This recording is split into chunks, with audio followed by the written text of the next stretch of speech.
एक समय की बात है।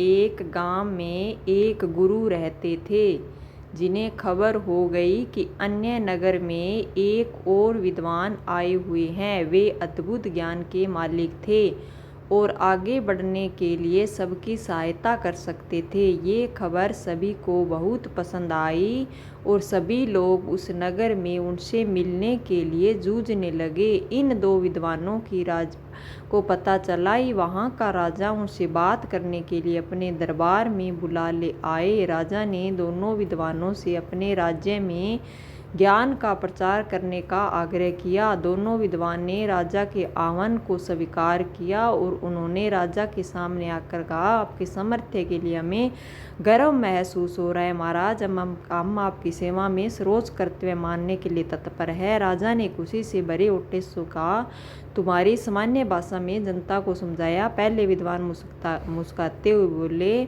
राज्य के राजा और प्रजा के बीच बातचीत को सुगम बना सकते हैं। राजा ने आश्चर्यचकित होते हुए कहा, मुझे बिल्कुल आश्चर्य हो रहा है कि तुम कैसे कर सकते हो। ये तो मेरे लिए तुम्हारे विद्वान ने मुस्कुराते हुए कहा, महाराज हम आपके राज्य के लोगों को सामग्री के बिना खाने का ज्ञान दे सकते हैं। राजा ने बहुत ही आश्चर्यचकितता से कहा, मैं ये सचमुच मानने में सक्षम नहीं हूँ। कृपया मुझे बताओ तुम इस बात को कैसे संभव कर सकते हो।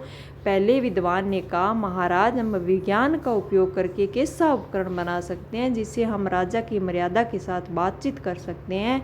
यह उपकरण हमारे बहुत सारे प्रयोगों को सुलभ बना सकता है और आपके ग्रामीणों के बीच सामर्थ्य का निर्माण कर सकता है। दूसरे विद्वान ने कहा, महाराज हम खाना खाने की जरूरत के बिना एक ऐसा प्रयोग बना सकते हैं जिसमें खाने की जगह नहीं होती है। यह उपकरण आपके लोगों के लिए आरामदायक और स्वास्थ्यप्रद होगा। यह सब सुनकर राजा प्रभावित हो गए और उन्हें दोनों विद्वानों को स्वागत किया और अपने राज्य में इन उपकरणों का प्रचार कार्य करने के लिए उन्हें सौभाग्य दिया। दोनों विद्वानों ने राजा की प्रशंसा करते हुए उनकी सेवा में खुशीपूर्वक काम किया और सभी लोग उन्हें प्रमाणित करते थे।